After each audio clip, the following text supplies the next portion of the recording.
प्रिय विद्यार्थियों, आज हम प्रश्नावली 11.3 करेंगे। इसमें जो गणित के अंदर 4 संक्रियाएं होती हैं उन पे आधारित सवाल है। हमारी प्रश्नावली कौन सी है? कक्षा 6 प्रश्नावली 11.3 और कक्षा ये 6 की है, क्योंकि मैं क्लास 6 में ही भेजूंगा। ये देखो, गणित के अंदर 4 संक्रियाएं हैं। 4 संक्रियाएं हैं। कौन कौन सी है? सबसे पहले योग, दूसरी है व्यवकलन, इसको हम घटाव भी बोलते हैं, घटाव। और तीसरी है गुणन और चौथी है विभाजन। ये भाग विभाजन एक ही बात है। ये हमारी 4 संक्रियाएं होती हैं गणित में। ये मैं आपको बड़े विस्तार से पहले बता चुका हूं। अब हम प्रश्नावली 11.3 के सवाल करेंगे। इसका पहला सवाल देखिए क्या है।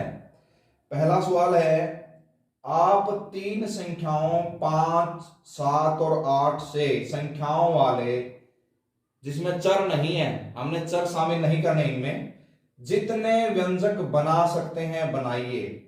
एक संख्या एक से अधिक बार प्रयोग नहीं की जानी चाहिए। केवल योग, घटाना, गुणन का ही प्रयोग करें। हमने भाग का प्रयोग नहीं करना है। और संकेत दे रखे इसमें 3 जो संभावित व्यंजक है वो क्या दे रखे हैं? देखो, 5 प्लस 8 माइनस 7, 5 माइनस 8 माइनस 7, और दूसरा है 5 गुणा 8 प्लस 7। बड़े ही आसान सवाल हैं। देखियो, इन पे आधारित ये देखो, ये हमारे एग्जाम्पल दे रखे हैं। इनको देख करके हमने इनसे और जितने भी व्यंजक बन सकते हैं वो बनाने हैं, और एक से अधिक बार हमने वो प्रयोग नहीं करने हैं। देखिए पहला सवाल, हम इसका पहला सवाल का पहला पार्ट करेंगे। देखो, 3 संख्याएं हैं हमारे पास। कौन कौन सी? 5, 8 और 7। तो हम क्या करेंगे इसका? देखो, पहले हम 5 और 8 का जोड़ कर देंगे और 7 माइनस कर देंगे। इसको ब्रैकेट में लिख लो। दूसरा जो व्यंजक है यहां पे क्या कर दें? हम माइनस लिख दें, 8 माइनस 7 लिख सकते हैं। तीसरा जो व्यंजक हम बना रहे हैं, ये देखिए, अब हम यहाँ पे क्या ले लेते हैं? इस 7 को इधर ले लो, 5 प्लस 7 और माइनस 8 कर देंगे। और जो फोर्थ पार्ट है 5, यहाँ पे हम माइनस ले लेते हैं, इसको ब्रैकेट के अंदर लिख लो, और 7 माइनस के 8। इस प्रकार जितने भी व्यंजक बन सकते हैं हमने व्यंजक बनाने हैं। अब जो बाकी के पार्ट है वो आपने खुद करने हैं। अब हम दूसरा सम देखते हैं, इसका क्या है। दूसरा सम देखिए, निम्नलिखित में से कौन से व्यंजक केवल संख्याओं वाले व्यंजक ही हैं? तो प्यारे बच्चों, मैंने संख्याओं वाले और चर वाले व्यंजक आपको बता रखे हैं। हमने इसमें से केवल संख्याओं वाले बताने हैं व्यंजक। जैसे इसमें ए पार्ट देखो, y प्लस 3 है। हम देखो इसके अंदर y चर आ गया, तो हम लिखेंगे संख्या वाला व्यंजक नहीं है। यहां पे लिखेंगे हम संख्या वाला व्यंजक नहीं है। अब इसमें मैं बता देता हूं संख्या वाला एक व्यंजक। उसके बाद आप देखिए 5 है, इसका जो डी पार्ट है, डी पार्ट इसमें क्या है? 5, इसमें कोई भी व्यंजक नहीं है, तो हम इसको लिखेंगे संख्या वाला व्यंजक है। संख्या वाला व्यंजक है। ये था हमारा दूसरा सवाल। बहुत ही आसान सवाल है, बाकी के पार्ट आपने खुद कोशिश करनी है। अब हम प्रश्न नंबर 3 करते हैं। निम्न व्यंजकों को बनाने में प्रयुक्त संक्रियाओं योग, व्यवकलन और गुणन विभाजन। व्यवकलन में देखिए, यहाँ पे मैं वह लगाना भूल गया, व्यवकलन। ठीक है, तो व्यवकलन ये बताना भाई ये व्यवकलन से बनी है या योग से बनी है, गुणन से बनी है या विभाजन से बनी है। बड़े आसान सवाल है ये। देखिए हमारा तीसरा सवाल, प्रश्नावली 11.3 का तीसरा सवाल का पहला पार्ट, ए पार्ट हमने बताना है भाई इसमें कौन सी संक्रिया प्रयोग की गई है, z+1। बहुत ही आसान सवाल है। यहाँ पे किस चीज का निशान है, योग का निशान है, तो आप लिख दोगे यहाँ पे योग से। ठीक है। बी पार्ट देखिए, z-1 किससे बनी है, व्यवकलन से बनी है। किससे बनी है, व्यवकलन से बनी है। बहुत ही आसान सवाल है। सी पार्ट देखिए, सी पार्ट है y+17। बिल्कुल आसान सवाल।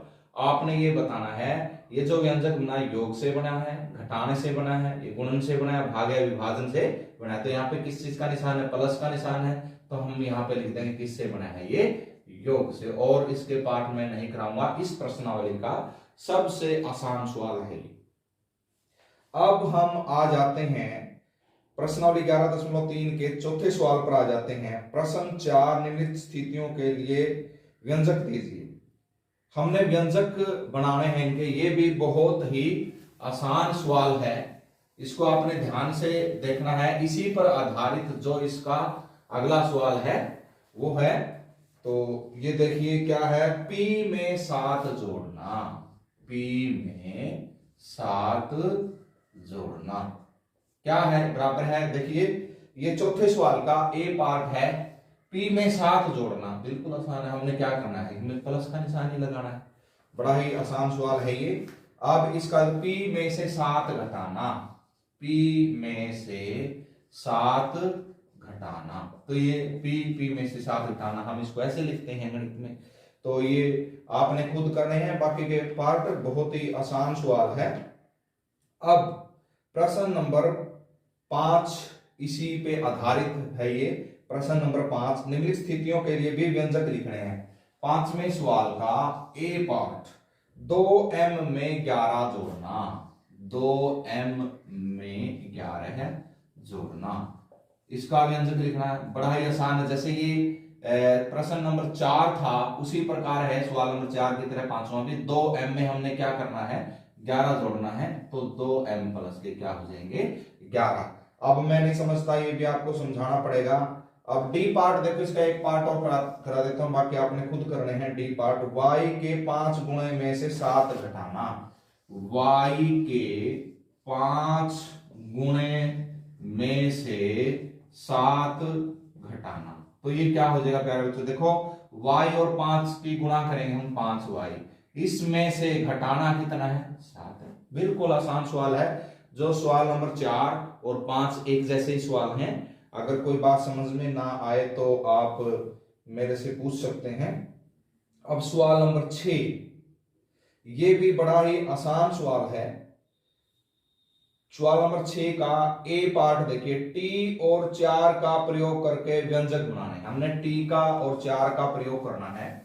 किस किस का प्रयोग करना है, टी और 4 का। देखिए छठा सवाल इसका, ये बहुत ही आसान प्रश्नावली है। छठे का ए पार्ट, हमने क्या करना है, टी और 4 का प्रयोग करना है। टी और 4 का, 4 देखो इसको, ये 4 है और 4 है ये का प्रयोग करना है। और एक से अधिक संक्रिया का प्रयोग ना करें। एक से अधिक संख्या और संक्रिया का प्रयोग भी नहीं करना है हमने। प्रत्येक व्यंजक में टी भी आना चाहिए। प्रत्येक व्यंजक में क्या होना चाहिए, टी भी आना चाहिए। तो देखिए हम इसको ऐसे लिख सकते हैं, कि नहीं, टी में 4 जोड़ सकते हैं। इसको ऐसे भी लिख सकते हैं, टी में से 4 घटा सकते हैं। इसकी हम गुणा भी कर सकते हैं 4 और टी की, बिल्कुल कर सकते हैं। इसको हम ऐसे भी लिख सकते हैं, टी को 4 से भाग कर दे। और अगला देखिए सवाल, अब बाकी के पार्ट आपने खुद करना है इसके।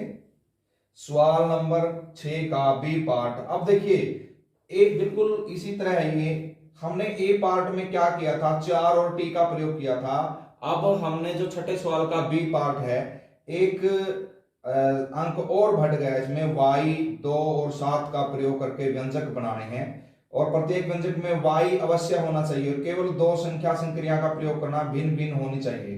केवल दो संक्रिया, आप दो संक्रियाएं ले सकते, जोड़ ले लिया और घटा ले लिया। तो जैसे मैं y, इसका बी पार्ट देखिए, y का 2 का और 7 का प्रयोग करना है।